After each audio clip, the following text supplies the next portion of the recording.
Atlantic International University, School of Business and Economics. Tengo el agrado de darles la bienvenida al desarrollo de la tesis de licenciatura en Economía de la Escuela de Negocios y Economía de Atlantic International University. Mi nombre es Gabriel Flores Rosas y esta tesis se titula La gestión del negocio minero en Chile. The Mining Business Management in Chile.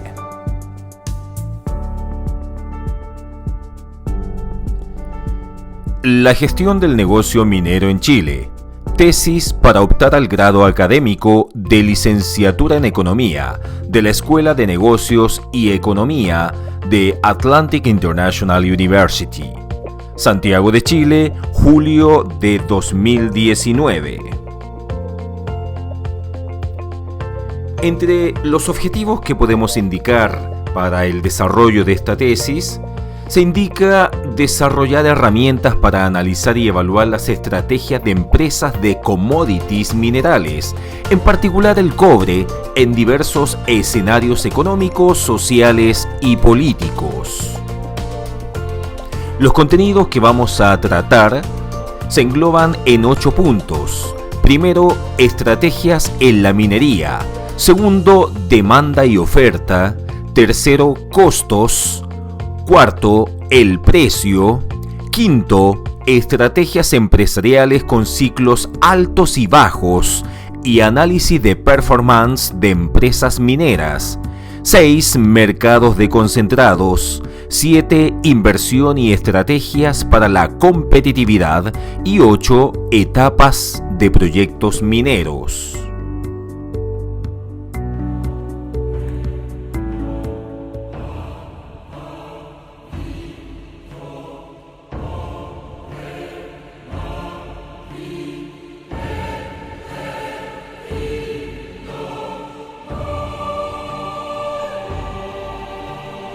La minería es una de las principales actividades de la economía chilena. Actualmente aporta el 10,1% del Producto Interno Bruto Nacional y es el área con mayor inversión extranjera, con un 33,3% del total. El país es el principal productor a nivel mundial de cobre, renio, nitratos naturales, litio y yodo. Además destaca su participación en la producción de molibdeno, plata y oro.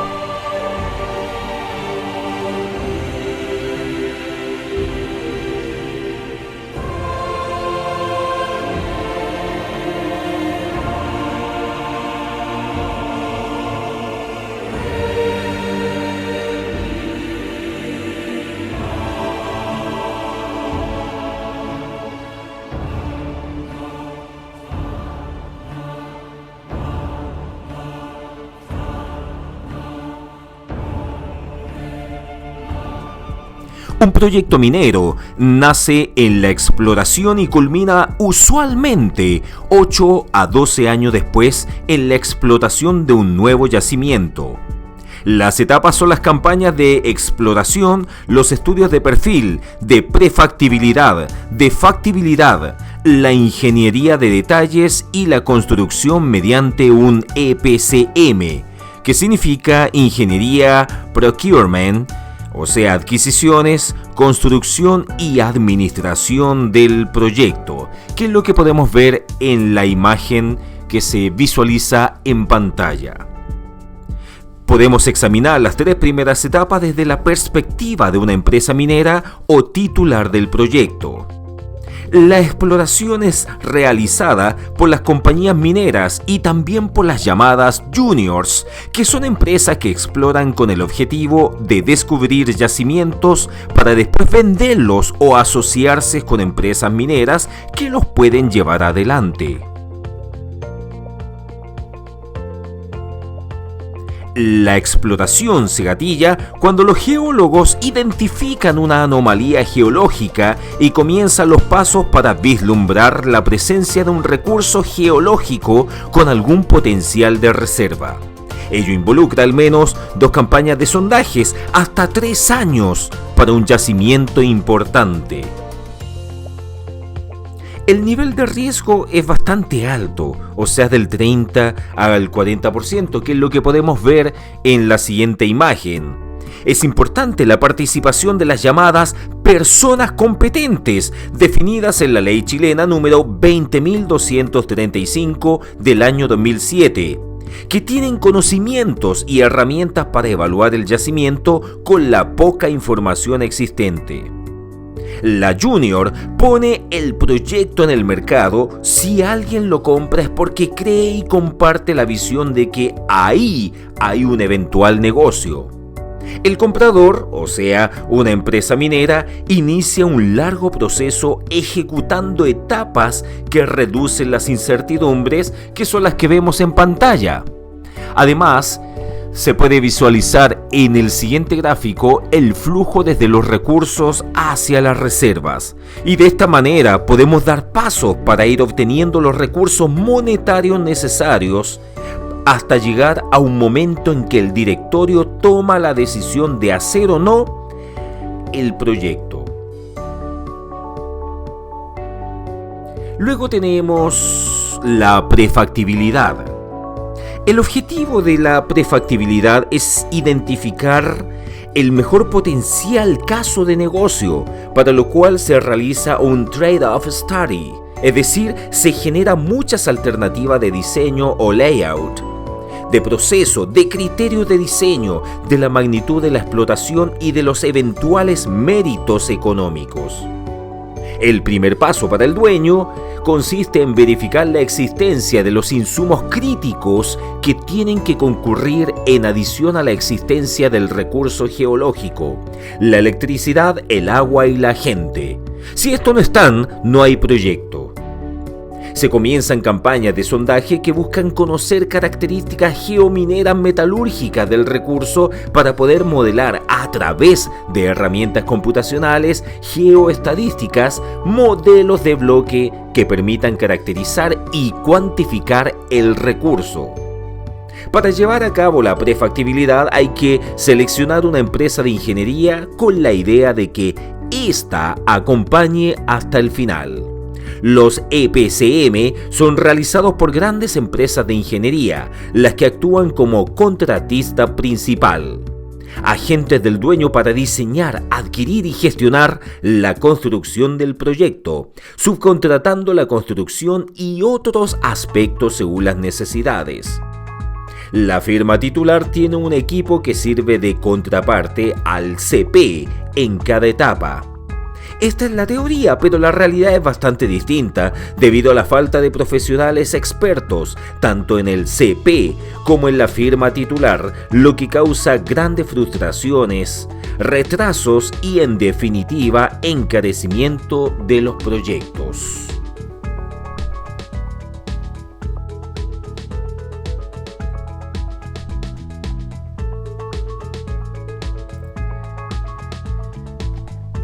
El estudio de factibilidad o ingeniería básica sigue, aunque no en forma inmediata muchas veces.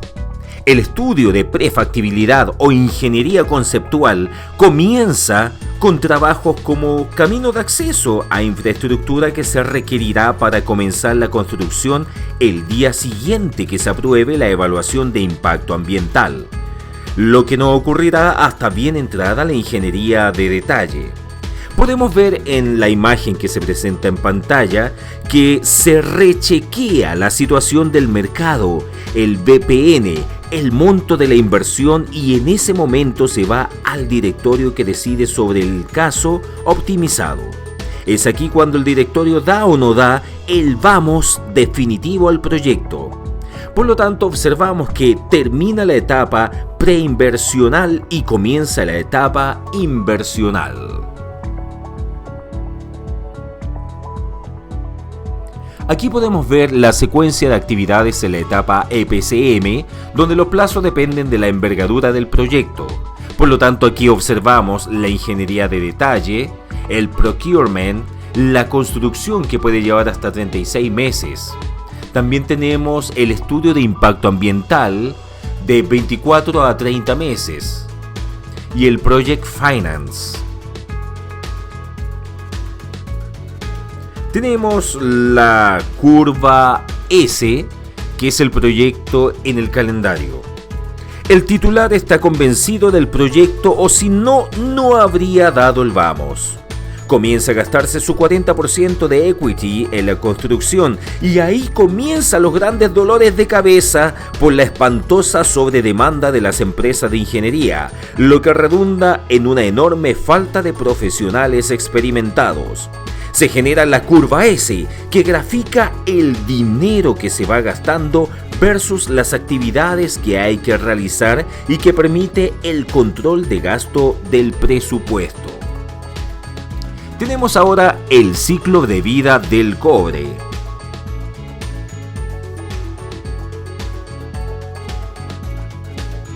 En este ciclo de vida podemos observar que la demanda del cobre de un país se contabiliza a nivel de contenido de cobre refinado en productos hasta cátodos, y es igual a la producción de mina y chatarra secundaria más las importaciones menos las exportaciones.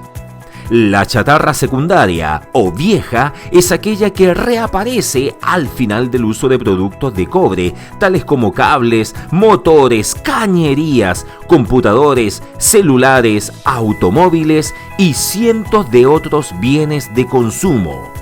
El tiempo medio de uso en dicho producto fue citado en 25 años por el Servicio Geológico de los Estados Unidos en 2012.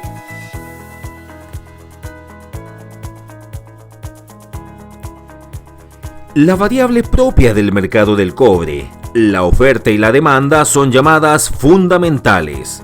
La oferta de metal refinado se descompone en aquella proveniente de cobre de mina, de chatarra y en inventarios. De acuerdo con el especialista chileno Alfonso González, en 2011 se habría generado un superávit de 137.000 toneladas de cobre refinado, lo que significaría que los inventarios del año crecieron en dicha cantidad. Las estadísticas de oferta y demanda de metales de años recientes son ajustadas hasta 1 o 2 años después de que éstas se generan por primera vez.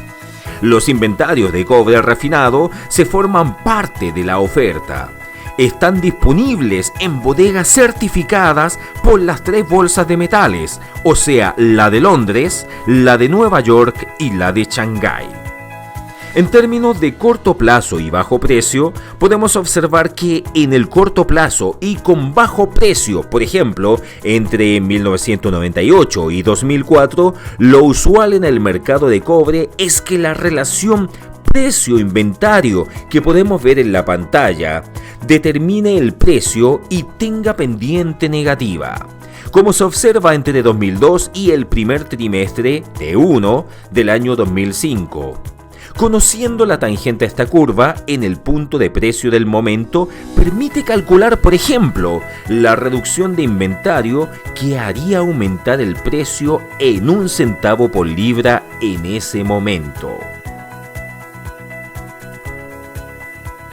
En marzo de 2011, con inventario de unas 650.000 toneladas equivalentes a unas 2 semanas de consumo, el precio nominal del cobre estaba cerca de los 450 centavos de libra.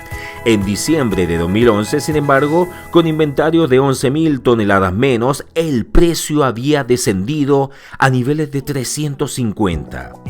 Lo que gatilló esta baja del precio fue la crisis europea a partir de julio del 2011. En febrero del 2012, el boletín del Departamento de Investigación de Commodities, Barclays Capital, explicó que la reducción de inversión en commodities observada no estaba relacionada con estos, sino que con una aversión general al riesgo por parte de los grandes inversionistas. Solo el 14% de estos bajaron su exposición a commodities debido a los pobres retornos esperados. Tenemos los pilares estratégicos de AMSA.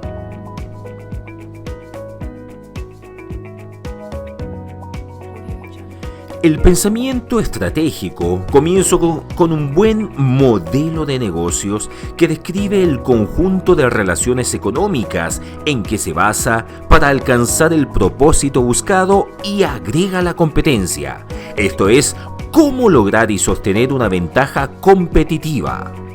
Se trata no solo de crear valor, sino que también hacerlo mejor y distinto que los competidores. Podemos examinar, por tanto, algunos de los más cruciales dilemas estratégicos que enfrentan las grandes compañías mineras en la actualidad.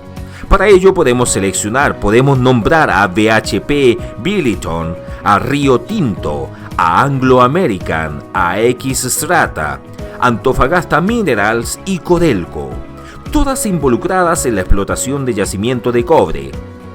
Estas empresas, salvo Codelco, se transan en la bolsa. Los dilemas que se pueden analizar son la diversificación geográfica y de productos, el crecimiento orgánico o inorgánico e integración vertical. Este grupo de mineras coinciden explícitamente en las formas de enfrentar estos problemas. Pero su historia, las circunstancias del entorno en donde se desarrollan, su cultura y otros factores pesan fuertemente en la posición en que se encuentran y en el éxito para implementar sus estrategias. Así como vemos en la pantalla, en el número 1 tenemos el aseguramiento y fortalecimiento del negocio base. En el número 2 tenemos el crecimiento orgánico y sustentable del negocio base. Y tercero, el crecimiento más allá del negocio base.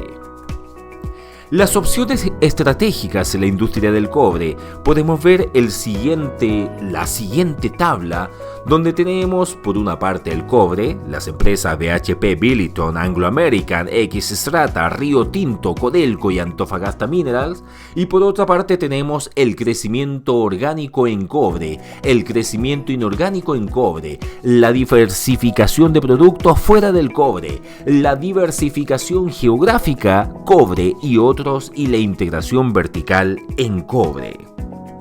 ¿Qué es lo que pasa con Codelco? Solamente vamos a hablar de Codelco en este caso.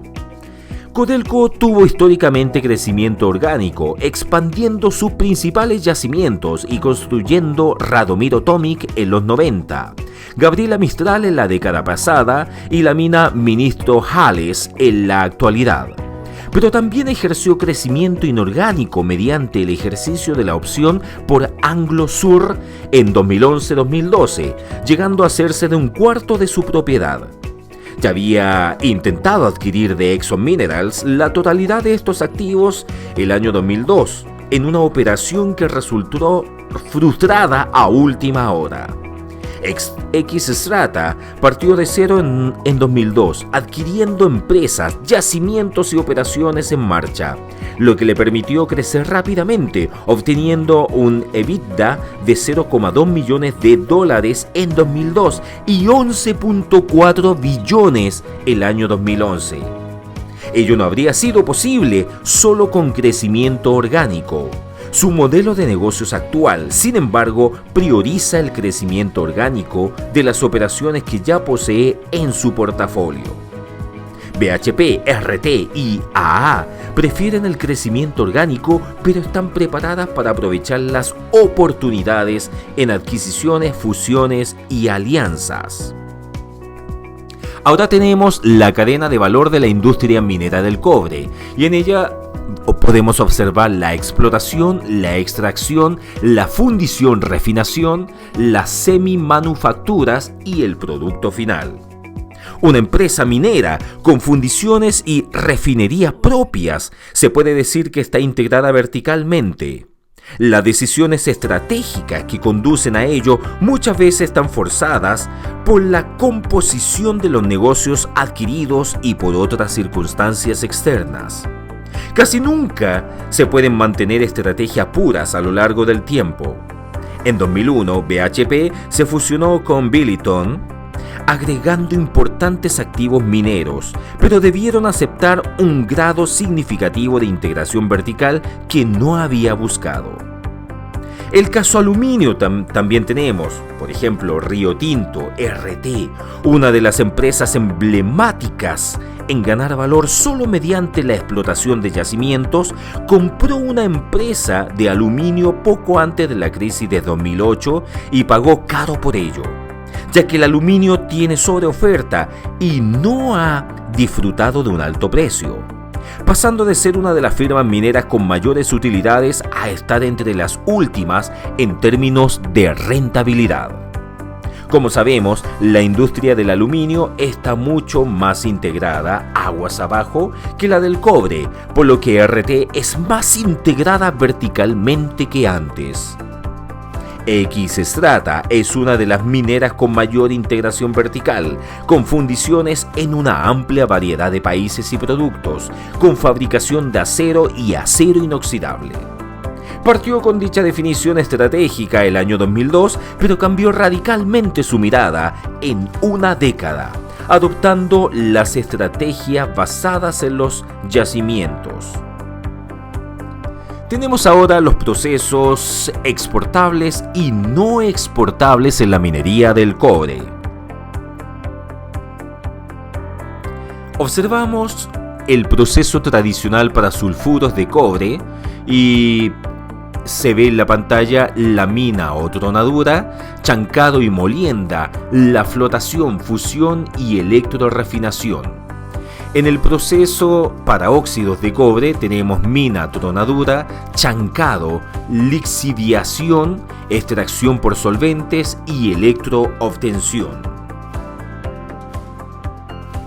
El mayor valor en la minería se genera en aquellos procesos que no pueden ser exportados. ¿Cuáles son estos?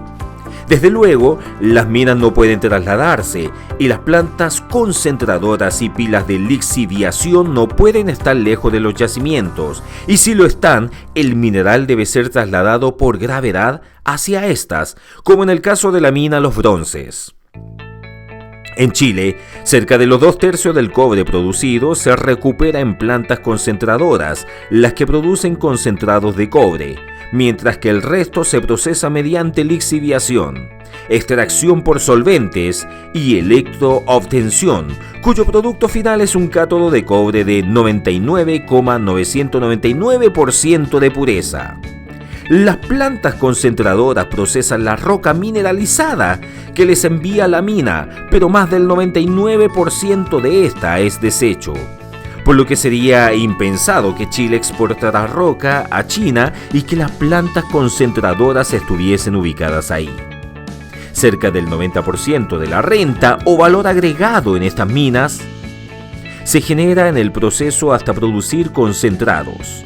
Las fundiciones y refinerías pueden estar ubicadas en cualquier parte del mundo y generan una pequeña renta, incluso las instalaciones más avanzadas y competitivas.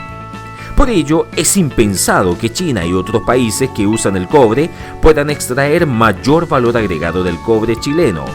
El valor agregado del cobre se queda en Chile de todas formas, al menos con la tecnología actual. Tenemos el valor agregado de la ingeniería en el ciclo de vida de un yacimiento. La caracterización de un nuevo yacimiento requiere de varias campañas de sondajes, las que permiten realizar un estudio de ingeniería de perfil, que es la primera instancia de evaluación económica de un proyecto minero. En un gran yacimiento, el tiempo que debe transcurrir desde el comienzo del estudio de perfil hasta entrar en producción puede variar entre 7 y 10 años, suponiendo que el proyecto no se encuentre con obstáculos en su aprobación ambiental ni en su aceptación por parte de las comunidades locales, ni con grupos de interés que se opongan. El desarrollo de un yacimiento depende también de contar con acceso a los insumos básicos, agua, energía y la propiedad de los suelos para los accesos y áreas de depósitos de relaves y otros desechos. La creación de valor es máxima en la etapa del estudio de perfil. Lo que se haga bien o mal en esta etapa, y especialmente en la siguiente, la ingeniería conceptual, se pagará posteriormente en la rentabilidad del yacimiento durante su vida útil, que es lo que podemos ver en pantalla. Tenemos una sección preinversional, luego inversional y finalmente operaciones. Los puntos de muestreo de los sondajes se establecen con metodologías que permiten realizar un modelo matemático representativo de la composición química y física del yacimiento. Una etapa clave en la elaboración del modelo es la aplicación de la teoría denominada Kriging, desarrollada por el matemático francés Georges Materon. El método consiste en la interpolación y extrapolación de valores medidos mediante la asignación de peso-distancia a los nuevos puntos estimados. Observamos las ganancias antes de intereses e impuestos, EBIT, sobre ventas, indicador de rentabilidad de cada negocio. BHP Billiton es la empresa minera con mayor capitalización bursátil a nivel global, con yacimientos de petróleo, carbón, hierro, cobre, aluminio, diamantes y otros recursos ubicados en varios países. ¿Cuáles serán las causas de su éxito? Las ganancias antes de intereses e impuestos en 2011 fueron de 32 millones de dólares, de los cuales el 41% provino del hierro, el 21% del cobre, plata y zinc, el 19,5% del petróleo y gas natural y un 11,7% del carbón. La explotación del aluminio proporcionó solo el 0,8% del EBIT, debido al bajo precio del aluminio ocasionado por el exceso de oferta que generó China en los últimos años. La compañía produce concentrados de cobre, plata y zinc en sus operaciones en Chile, Perú y Australia. No tiene fundiciones ni refinerías electrolíticas, solo produce cátodos de cobre desde sus minas de óxidos de cobre en Chile, mediante el proceso de lixiviación, extracción por solventes y electroobtención. La pregunta es, ¿por qué no tiene fundición? ¿Por qué BHP Billiton no tiene fundiciones y refinerías electrolíticas para los sulfuros de cobre que produce? Porque el negocio de las fundiciones y refinerías tiene una rentabilidad de largo plazo muy inferior a la explotación de los yacimientos de clase mundial. Incluso en algunos periodos, como ahora, muchas fundiciones perdieron dinero, es decir, destruyeron el valor agregado. En el negocio del hierro, el que le reportó las mayores utilidades en 2011, esta empresa tiene una serie de joint ventures para explotar 7 yacimientos en Pilbara, Australia Occidental. Desde estos, la compañía exporta productos en bruto y más elaborados dentro de la cadena productiva del hierro. En Brasil, BHP Billiton y la brasilera Vale son propietarias del 50% cada una de la minera Samarco, ubicada en el estado de Minas Gerais, desde donde la planta procesadora bombea concentrado a través de una tubería de 400 kilómetros a Ponta Ubu, en el Atlántico. El gráfico que vemos en pantalla muestra el EBIT dividido por las ventas en las 9 industrias minerales en que participó la compañía el año 2011. Mientras mayor es este cociente, mejor es el negocio. Se aprecia que los 4 mejores negocios de esta empresa en 2011 produjeron mayormente productos en bruto. La fabricación de acero, en cambio, reportó una modesta rentabilidad al negocio.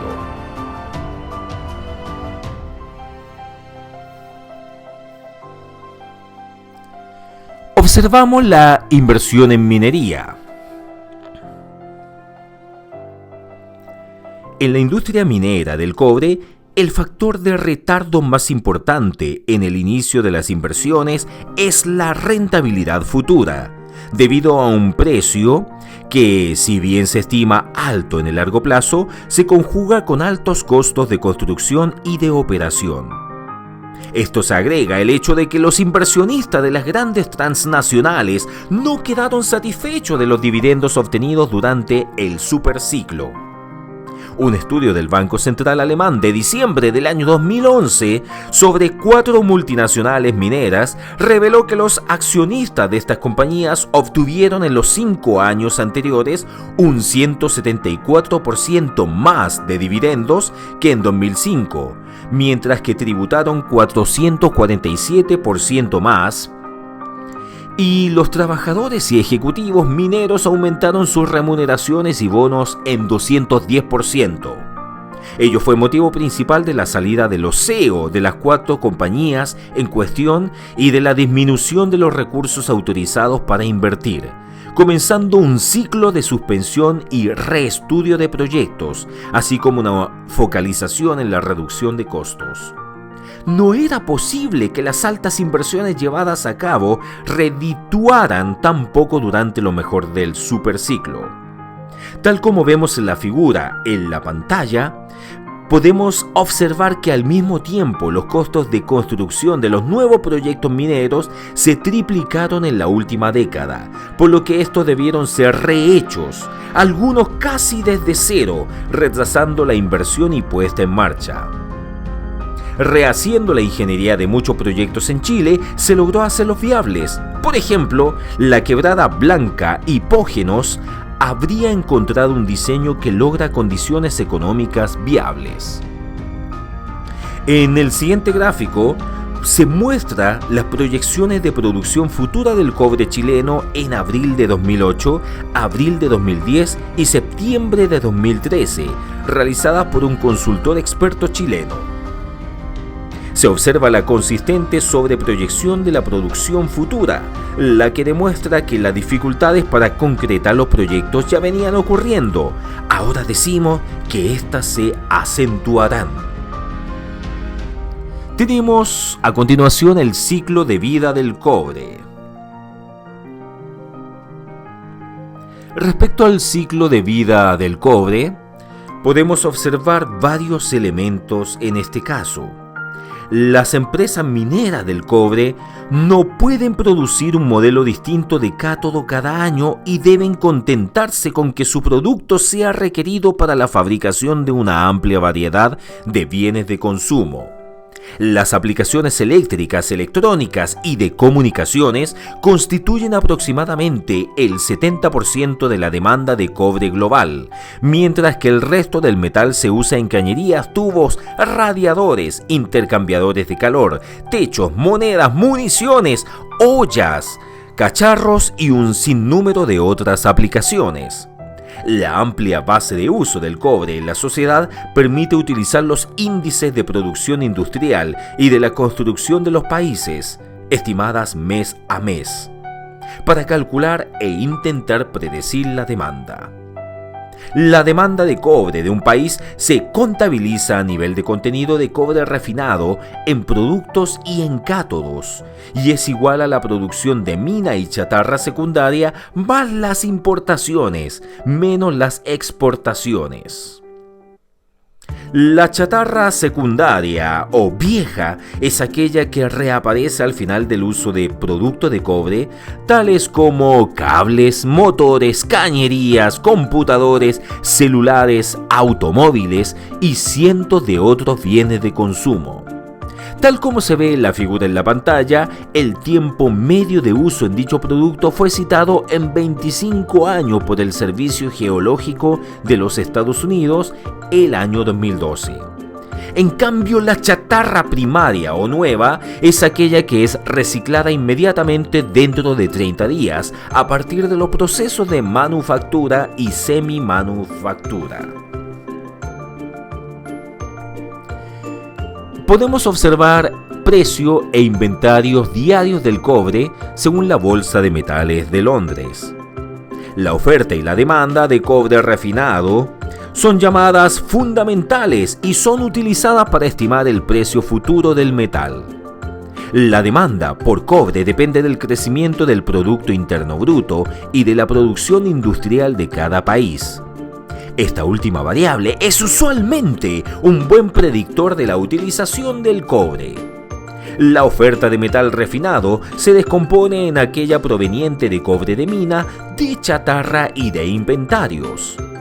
La estimación de la oferta y demanda futura de cobre permite conocer los inventarios futuros. Si la demanda aumenta más rápido que la oferta, los inventarios bajan y el precio sube. En 2011 y 2012 se generaron superávit de cobre, es decir, la producción de cobre refinado fue mayor que la demanda de este. Ello significó que los inventarios aumentaron. Estos están disponibles en bodegas certificadas por las 3 bolsas de metales, la de Londres, la de Nueva York y la de Shanghái. En la actualidad, la Bolsa de Metales de Londres tiene el 71% de los inventarios de bolsa, Shanghái el 25% y COMEX el 4%. La figura que vemos en pantalla muestra los inventarios y el precio diario de cobre de la Bolsa de Metales de Londres desde agosto del año 2012 hasta fines de octubre del año 2013. En el periodo A se observa a simple vista que no hubo relación entre inventarios y el precio. En el periodo B, el precio aumentó con la reducción de inventarios excepto en periodos muy cortos. Y en el periodo C se observa que hubo una débil relación entre estas dos variables. La siguiente figura muestra la relación precio-inventario con las zonas A, B y C. En la zona B es posible estimar el precio con los cambios de inventarios, mientras que en la zona A ello no es posible. Los que determinan el precio en la zona A son los grandes inversionistas institucionales a nivel global. Cuando aumenta la incertidumbre económica mundial, estos inversionistas retiran sus fondos de los commodities y se refugian en instrumentos de renta fija. Esto fue lo que ocurrió el año 2011 con la crisis europea. Ahora tenemos la producción de diseño y real para la puesta en marcha de las minas de Spence, Gabriela Mistral y Esperanza.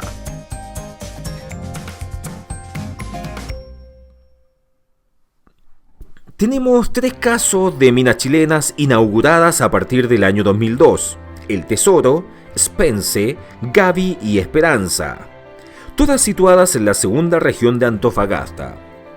El Tesoro, perteneciente a Antofagasta Minerals, es un caso de éxito de una mina que comenzó a explotarse en la década del 2000. Originalmente estaba diseñada para producir 60.000 toneladas anuales. Posteriormente, su diseño fue ampliado a 75.000 toneladas anuales. En 1999, la compañía anunció que la inversión sería de unos $250 millones y la puesta en marcha ocurriría en 2001. Ambas metas se cumplieron e incluso el segundo año de operación su producción excedió a la capacidad de diseño original. Spence, perteneciente a BHP Billiton, partió en 2006. Gabriela Mistral de Codelco en 2008 y Esperanza de AMSA en 2011. La figura que vemos en pantalla muestra la puesta en marcha de las 3 minas y la comparación entre la suma de sus producciones de diseño y la efectivamente lograda. Las 3 comenzaron más tarde de lo anunciado, perdiendo en promedio 1 año de producción cada una. En 2013, en conjunto produjeron 113.000 toneladas menos de lo que había proyectado originalmente. Tenemos ahora las causas de pérdidas productivas globales de cobre de mina 2004-2013 a 9.65 millones de toneladas. Las metas productivas fijadas por las empresas a nivel global se han venido cumpliendo parcialmente, cerca del 95%, desde que comenzó el superciclo.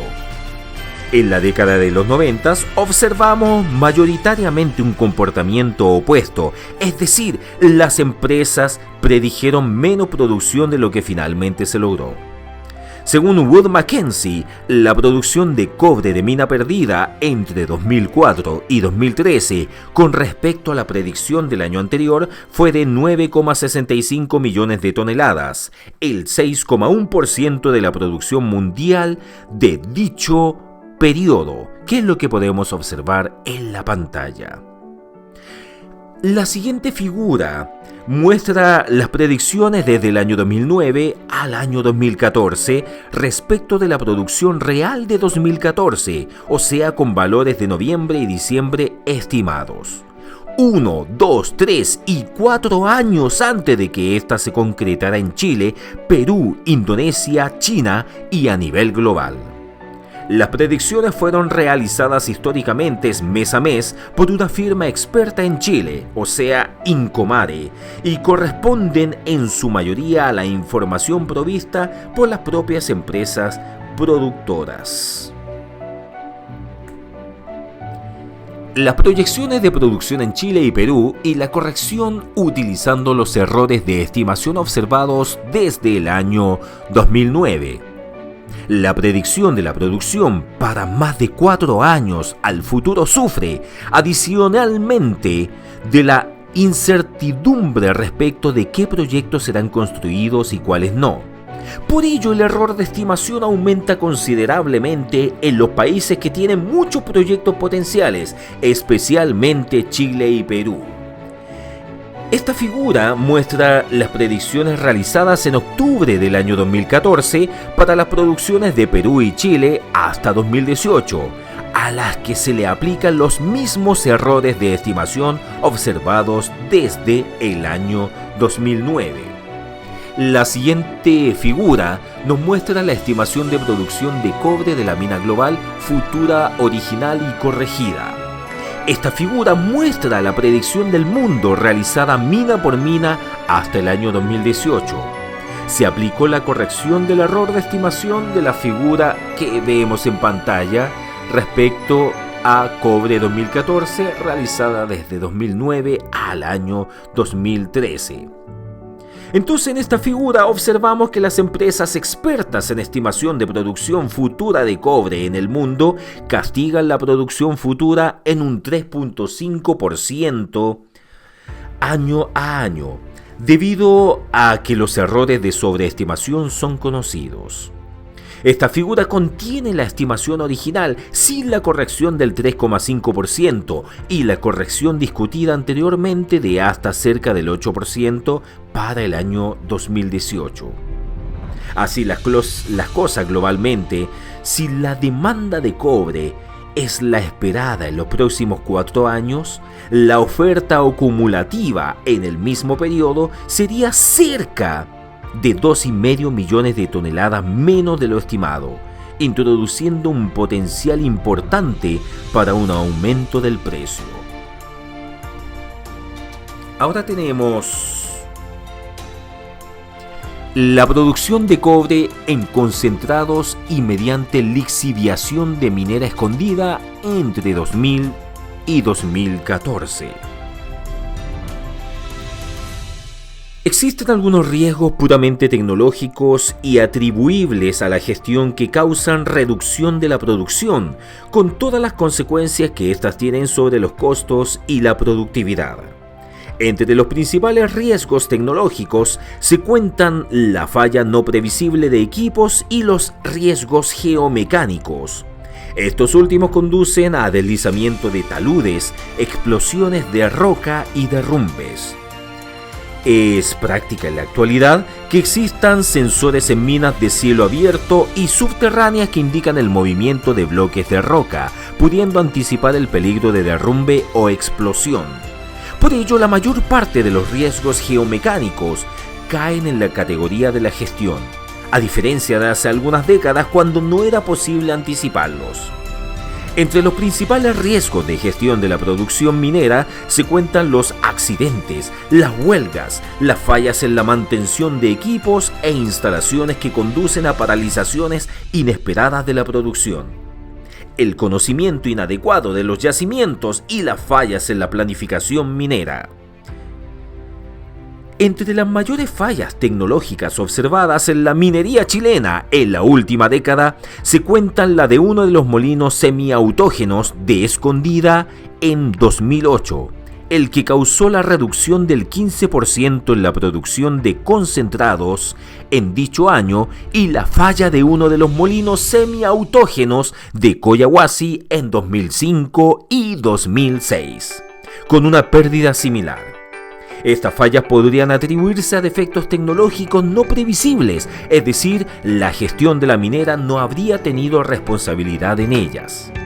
Podemos ver en esta figura, en este gráfico, que muestra la expansión de la producción de concentrados de minera Escondida desde 2002 hasta el año 2007 y posteriormente la caída de esta debido a la reducción de la ley de cobre y también a causa de la falla en uno de los molinos semiautógenos.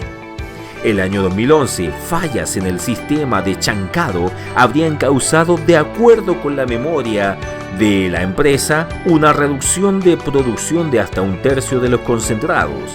Ello sería una falla de tipo tecnológico. Se indica también en la figura la expansión de la producción de cobre mediante lixiviación entre 2006 y 2009 y la recuperación de la producción de concentrados desde el año 2012.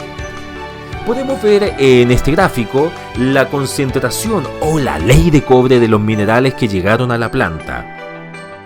La aguda reducción de la ley del mineral, es decir, de la concentración de cobre en la roca, es un fenómeno natural que afectó a las minas chilenas y los últimos 15 años y que fue mayor que la experimentada en otros países, tal como se ve en este gráfico. La mayor caída se dio entre 1999 y 2008, mientras que entre 2009 y 2013 esta comienza a reducirse. Esto último no solo por la entrada en producción de Spence en 2006, con una alta ley del cobre, que es aproximadamente el 1.78%, sino que por una tendencia geológica de los grandes yacimientos de pórfidos cupríferos chilenos, los que tienen recursos geológicos para más de 50 años con leyes cercanas al 0.5%.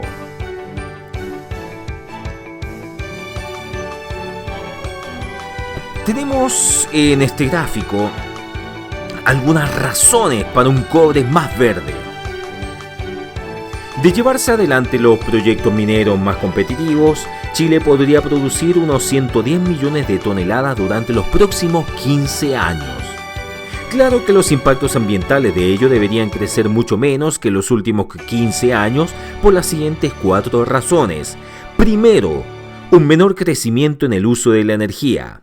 O sea que el uso de la energía crecería modestamente, ya que la velocidad a la que se reduce la ley de cobre bajó significativamente de 2001 a 2015, tal como se puede ver en la siguiente figura, en el siguiente gráfico. En este gráfico vemos la concentración o la ley de cobre en la roca versus la producción acumulativa de cobre desde 2001 hasta el 2015.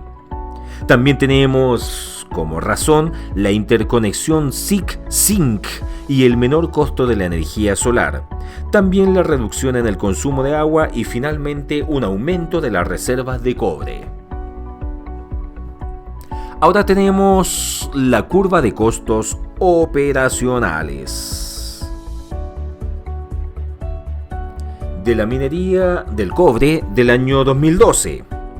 En esta figura, en este gráfico que se ve en pantalla, se muestra que la curva en 2012, según la empresa Wood Mackenzie, el eje horizontal llega hasta unas 14 millones de toneladas, que fue aproximadamente el 85% de la producción mundial del año. Las minas que no figuran en esta curva son usualmente pequeñas. El costo C1 marginal en 2012 fue 343 centavos de libra, mientras que el precio promedio fue de 361. La denominación C1 fue introducida por la empresa Brooke Hunt para denominar los costos operacionales, los que incluyen costos salariales, contratistas, energía, otros insumos, servicios, costos de tratamiento y refinación, también denominados TCRC. crédito por subproductos y costos de transportes. C1 no incluye la depreciación, o sea C2, ni costos financieros e intereses, o sea C3. En este gráfico vemos los costos de operación C1 y el precio promedio anual 1980-2012. El precio del cobre y sus costos de producción son altamente dependientes entre sí. En equilibrio, el precio está determinado por el costo marginal de operación de la industria, es decir, por el percentil 100 de la curva C1 indicado en esta figura, entre 2006 y 2012. Este comportamiento ocurre usualmente durante los periodos de bajo crecimiento de la economía mundial, por ejemplo, durante la crisis asiática. Unas semanas después que sube el precio del cobre, en un auge económico global comienzan a subir los costos de producción, ya que todos los insumos de la minería que ésta debe adquirir suben de precio. Entre estos insumos están el petróleo, el carbón, el gas natural, el hierro, acero y el transporte. Las remuneraciones no suben en estos periodos, pero si se prolonga el auge, como ocurrió en el superciclo, suben considerablemente. En este gráfico podemos observar las curvas de costos C1 normalizadas a 100 en la producción para los años 2005, 2008, 2010 y 2012, en que se observa que el alza del precio ocurrido durante el superciclo conllevó la elevación de costos desde el año 2005. En el 2008, sin embargo, se quebró esta alza y los costos de 2009 y 2010 fueron inferiores a los de 2008, pero posteriormente el alza continuó hasta la fecha. Se observan costos negativos para la mina Grasberg en Indonesia el año 2008, debido a que el precio que recibió por el oro superó el costo de procesar cobre. Ahora tenemos precio y costos de operación en dólares 2007, 1980, 2011.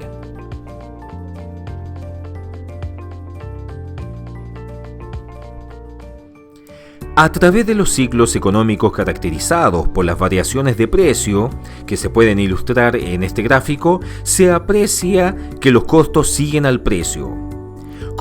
Con auge económico mundial, por ejemplo, hay mayor precio de los commodities y mayor inversión de las empresas y consumo general de la población. Aumentan los salarios y los precios de los insumos. Con la crisis económica ocurre lo contrario. Por ejemplo, en 2008 el precio promedio mensual del cobre cayó hasta el percentil 85 de costos de operación de la industria y bajo el percentil 70 de los costos totales. Los menores costos tardaron unos meses en llegar a los productores de cobre, por lo que la curva de costos de 2009 estuvo bajo la de 2008, pero esta tendencia se revirtió pronto debido a que el precio se recuperó casi totalmente. Tenemos la tendencia de largo plazo del precio del cobre años 1970 a 2003. Entre estos años, el precio real del cobre siguió una tendencia a la baja, y lo mismo ocurrió con otros commodities, tales como el hierro, el aluminio, el níquel y el zinc. La pregunta es ¿por qué? Rápidamente se descarta que haya habido menor demanda, es decir, que la curva de demanda se haya movido hacia abajo. La otra posibilidad es que haya sido la curva de oferta, o sea, los costos, la que experimentó una baja, como la que se muestra en la siguiente figura, lo que habría requerido un aumento de la producción Q, lo que ocurrió en el periodo. En la figura que podemos ver en la pantalla, se puede observar la tendencia a la baja de los costos de operación desde 1980 a 2003. Ello también ocurrió entre 1970 y 1980. La siguiente tabla que podemos ver en pantalla se titula ¿Cuánto cobre hay y dónde está? Esta muestra cuánto cobre hay en el mundo y su posición. El cobre en la corteza terrestre, estimado por John Tilton en su libro publicado en 2003, On Borrowed Time, alcanzaba para 100 millones de años de consumo a la tasa de uso de 2011 sin considerar reciclaje. Las reservas de cobre conocidas en 2008 y en 2012 alcanzaban para 30 y 33 años de uso, respectivamente, sin considerar reciclaje. El cobre en uso y en botaderos municipales y otros, excluyendo los botaderos de mineral de baja ley de las minas existentes, eran similares en magnitud del orden de 300 millones de toneladas cada uno el año 2008. Ahora tenemos el precio y costo del percentil 50 de producción de la industria del cobre en moneda nominal cada año.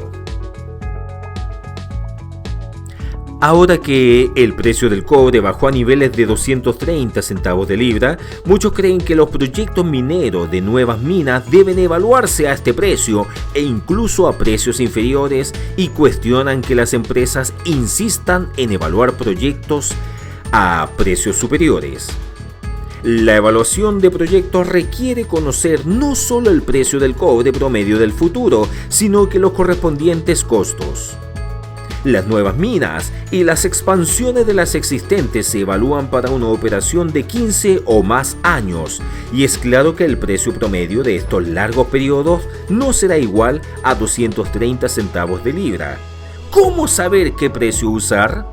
La mejor respuesta a esta pregunta es que en largos periodos el precio del cobre y de otros commodities tendrá ciclos similares a los que tuvo en el pasado. Es decir, habrá periodos de bajos y de altos precios, y los costos de operación de los proyectos deberían ajustarse a niveles que permitan una rentabilidad promedio similar a la que la industria tuvo en el pasado. Por otra parte, los yacimientos muy ricos en cobre son ahora mucho más escasos en el mundo, y de no mediar quiebres tecnológicos o una debacle económica global, se puede estimar que el cobre de mina será cada vez más caro de extraer. Esta clase discute el precio y los costos del cobre de largo plazo en un escenario con ciclos de precio como los que se dieron desde 1975 hasta el comienzo del superciclo en 2004, que es lo que se puede ver en la pantalla.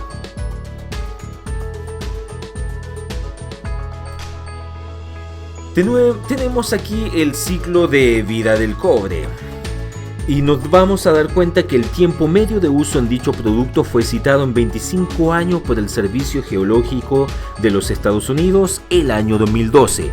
No voy a profundizar más en esta imagen porque fue una que revisamos hace algunas diapositivas atrás. Lo mismo sucede en esta diapositiva, donde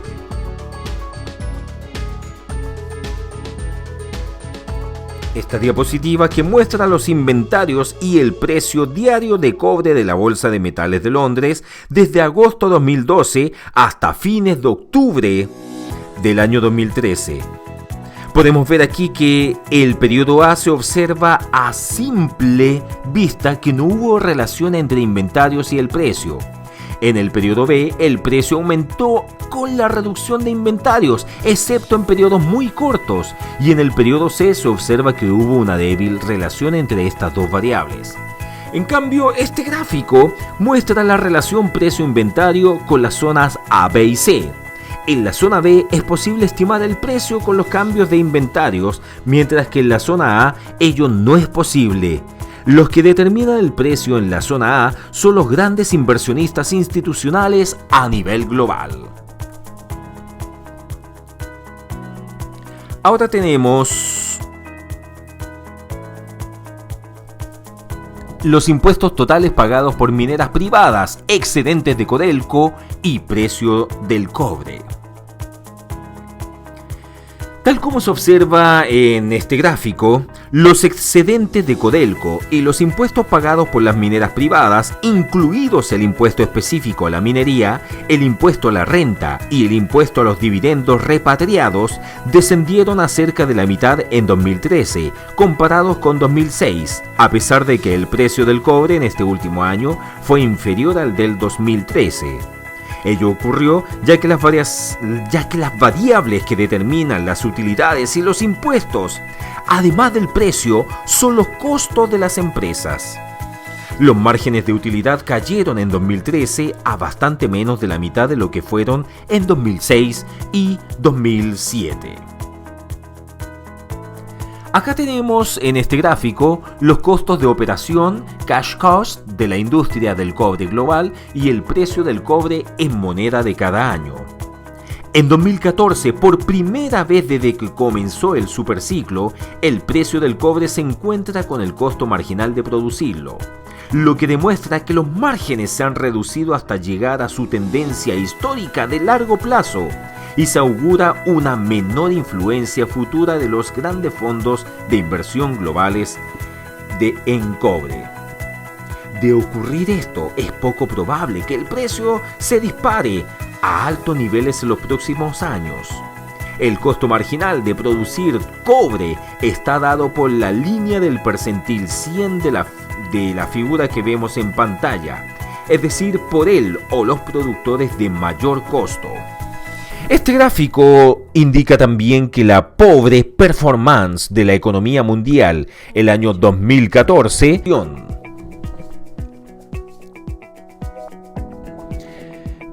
tal como indicaba, esta indica el fin de la inflación de costos de la minería del cobre que se observó desde el comienzo del superciclo. Los costos descendieron el año 2014.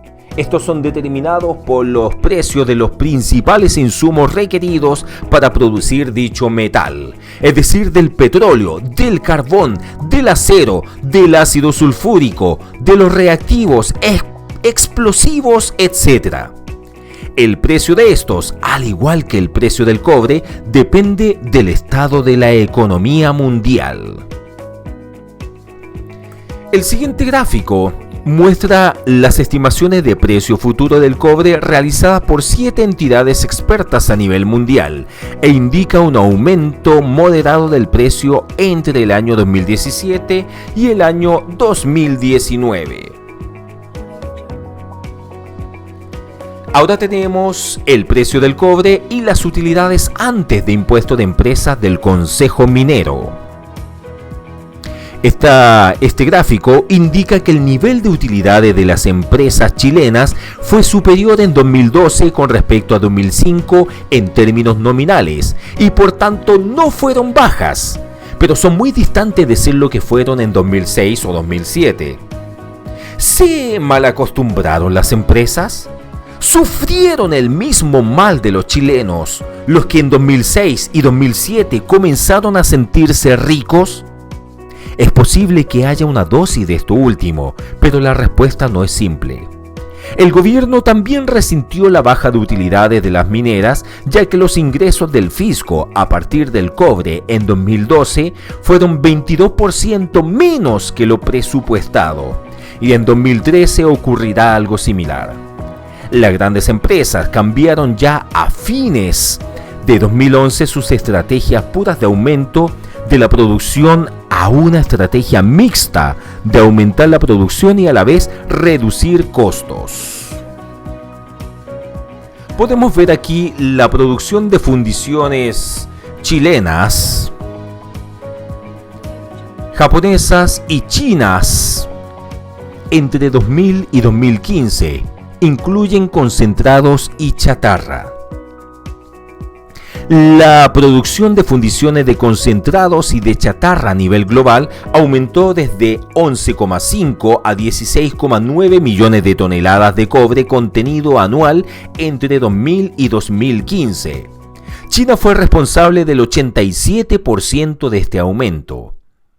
Las producciones de fundiciones de Chile y Japón se mantuvieron prácticamente empatadas como líderes mundiales desde 2000, perdiendo ambos su sitial entre 2003 y 2004 frente a los chinos. Una amenaza estratégica para Chile, como mayor exportador de concentrados del mundo, es que queda a merced de las fundiciones chinas, las que actúan coordinadamente cada año para establecer los cargos o tarifas de fusión y refinación. No sabemos hasta qué nivel China intentará elevar estas tarifas en el futuro. Ante esta incertidumbre, es lógico que un lineamiento estratégico para las fundiciones chilenas sea que éstas no reduzcan su capacidad de producción en el futuro. En el siguiente gráfico podemos ver las tarifas, específicamente en qué sentido. En el sentido que no es casualidad que en Chile no se hayan construido nuevas fundiciones desde el año 1993. Y aquí tenemos las tarifas que deben cobrar nuevas fundiciones y refinerías para tener una rentabilidad del 12%. Chile cuenta con 7 fundiciones de cobre y 3 refinerías electrolíticas. Las primeras son las de Chuquicamata, Potrerillos, Ventanas y Caletones, todas de Codelco. Hernambi de la Lira, de Enami, Alto Norte, de Glencore y Chagres, de Anglo American. De estas solo Alto Norte y Paipote son independientes, es decir, no pertenecen a una compañía minera en particular y por ello transan en el mercado de concentrados. Las 3 refinerías son las de Chuquicamata, Potrerillos y Ventanas.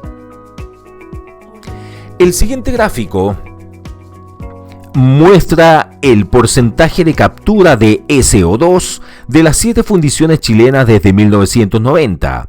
Podemos observar que después del año 2003, este porcentaje se mantuvo cerca del 90%, eso sí, con algunas fundiciones aumentando su captura y otras reduciéndolas. En 2015, las fundiciones privadas Alto Norte y Chagres captaban más del 95% del anhídrido sulfuroso, cumpliendo este aspecto crucial del decreto, y cumplían también con la norma de emisión de arsénico. Chuquicamata, Potrerillos y Paipote, en cambio, se quedaron estancadas posiblemente porque no hubo regulación que les exigiera un mayor esfuerzo.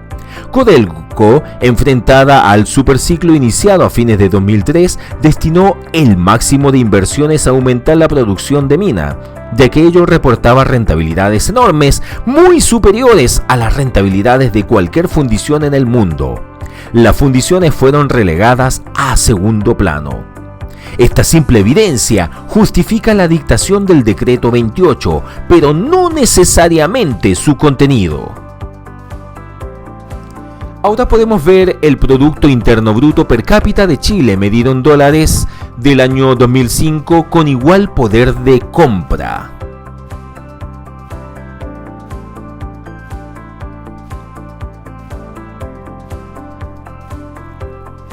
Aquí podemos ver que sin el apoyo decidido del presidente Eduardo Frei Ruiz-Tagle, la hidroeléctrica Ralco posiblemente no se habría concretado.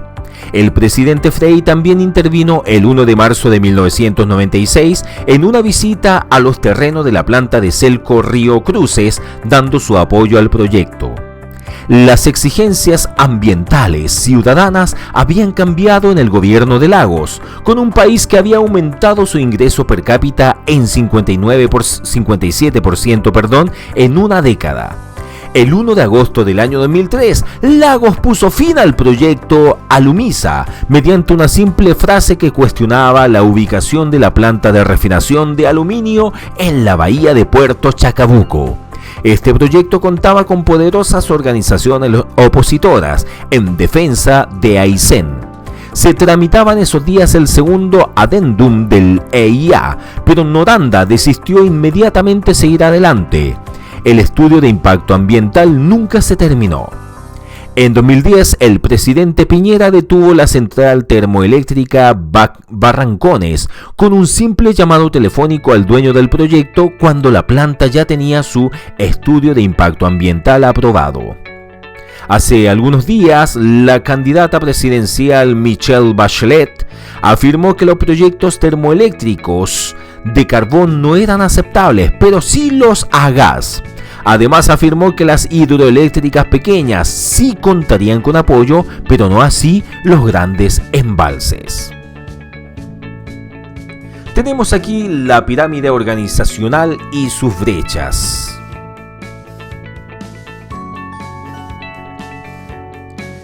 Una de las falencias más profundas de la empresa chilena, que podría abordarse de manera colaborativa, es similar a la que aborda One Company, pero con un matiz diferente del enfoque adoptado en el mundo desarrollado.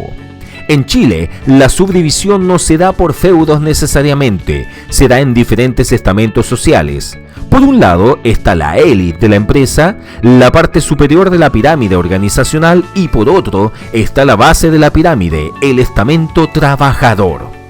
A diferencia de muchos países desarrollados, en Chile quien ingresa como trabajador se queda como trabajador.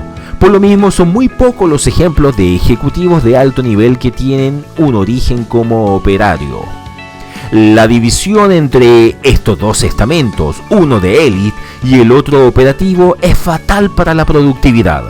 Por un lado, la élite desconoce los verdaderos problemas del día a día, y por otro, los operarios no comparten los objetivos de las empresas, simplemente no les interesa, porque al fin y al cabo, la compañía no es de ellos ni lo será nunca. En resumen, la élite de la pirámide no sabe cómo aumentar la productividad y la base de la pirámide no quiere. Y para actuar se debe simultáneamente querer y poder. No existe One Company en nuestras empresas porque no existe One Country tampoco. Está muy bien diagnosticada la enorme disparidad de nuestra sociedad en cuanto a sus oportunidades para surgir. Se ha planteado que la educación es un camino para resolver este problema, pero eso tomará, en el mejor de los casos, una generación. En el problema de desigualdad no somos diferentes al resto de Latinoamérica. De hecho, la foto que vemos en pantalla, o este gráfico, podemos ver la élite gerencial que está en la parte más alta de este triángulo. Luego, en la base tenemos el estamento operativo y el estamento subcontratado, y vemos una división marcada por la brecha de desigualdad y una brecha de subcontratación. La externalización es una herramienta competitiva con muchas ventajas, la especialización, economías de escala y flexibilidad, entre otras. Pero también genera una brecha adicional, tal como lo muestra esta misma ilustración, que dificulta aún más la integración al interior de la empresa. Si recapitulamos, las brechas al interior de la empresa, reflejo de nuestra estructura social, conspiran contra la consecución de objetivos compartidos. De ahí la urgencia que hacemos del concepto de One Company, pero en clave chilena. Mientras menos distancia exista entre la base operacional y la cúspide organizacional, más confianza y comunicación habrá entre trabajadores y ejecutivos. Solo así será factible la identificación mutua, que a uno le importe el otro y viceversa. Y esa es una condición necesaria para lograr en terreno la productividad de empresas y organizaciones, y en definitiva, del país.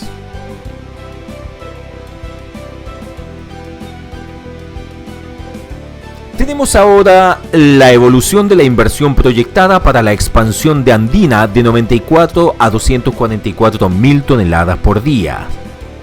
Esto es un ejemplo de los lujos y de la austeridad en inversiones mineras, de estos diseños grandiosos versus modulares. La hipótesis es que varios proyectos mineros diseñados y pensados durante el superciclo ostentaron lujos y grandiosidad innecesarios. Es que en tiempos de ciclos altos, cuando la economía mundial anda bien, cunde el optimismo y las personas y organizaciones se olvidan de que se trata de una situación pasajera. Debe llegar el periodo de la vaca flaca para que los ánimos y por consiguiente los diseños y expectativas de proyectos se tomen más austeros, modulares y se despojen de lujos. El superciclo estuvo plagado de ideas grandiosas que apoyan esta hipótesis y que ocurrieron en algunos de los grandes yacimientos del país.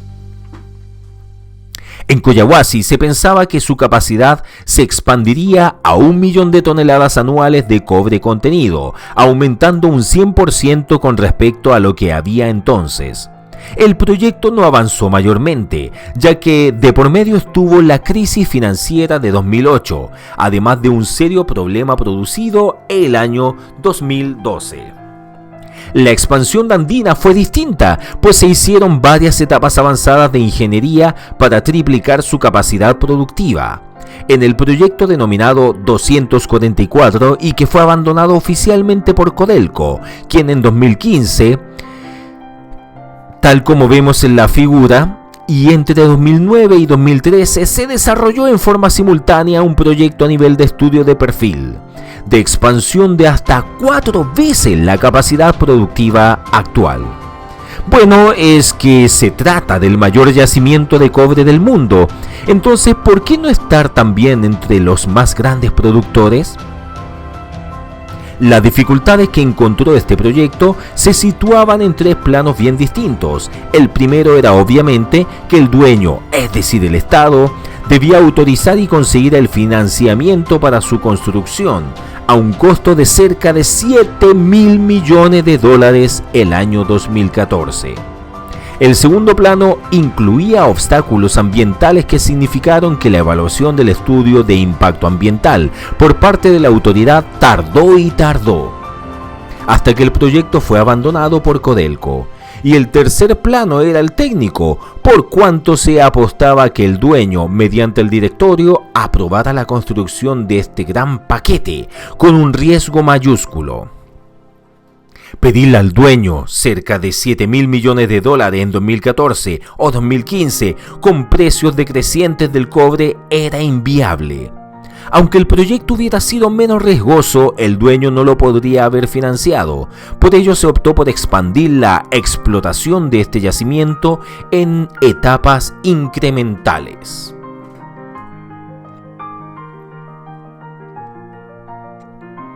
Sin ingeniería, el cobre en los yacimientos vale cero. Eso está sumamente claro.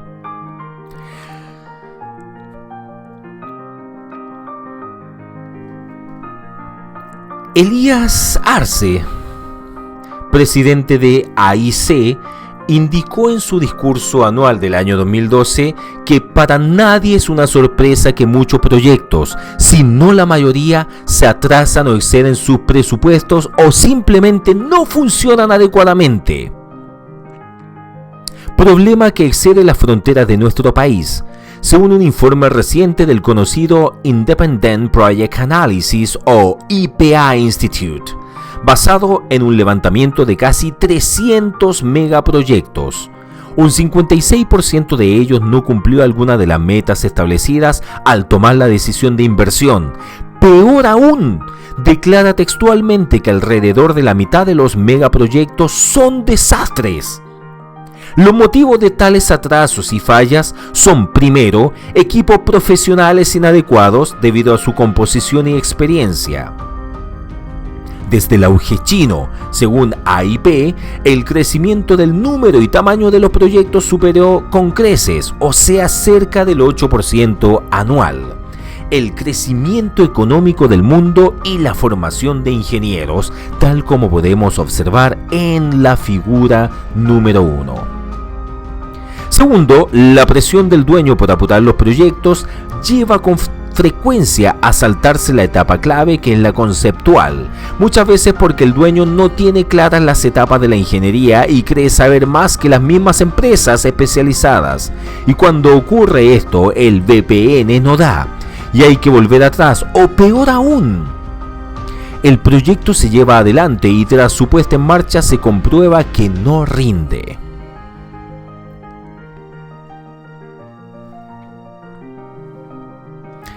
Aquí vemos las grandes empresas chilenas de ingeniería vendidas a grandes firmas extranjeras. Ya en los 90s comenzó la desnacionalización de la ingeniería debido a que las grandes firmas nacionales no estaban en condiciones de ejecutar los nuevos EPCM, que es Engineering, Procurement and Construction Management. El 90% de ellas fue adquirida por empresas extranjeras. Si bien los ingenieros que trabajan en las firmas extranjeras de ingeniería en el país son chilenos en su mayoría, el conocimiento agregado y las bases de datos de los grandes proyectos nacionales no lo son. Ello configura un futuro preocupante en este crucial campo del conocimiento.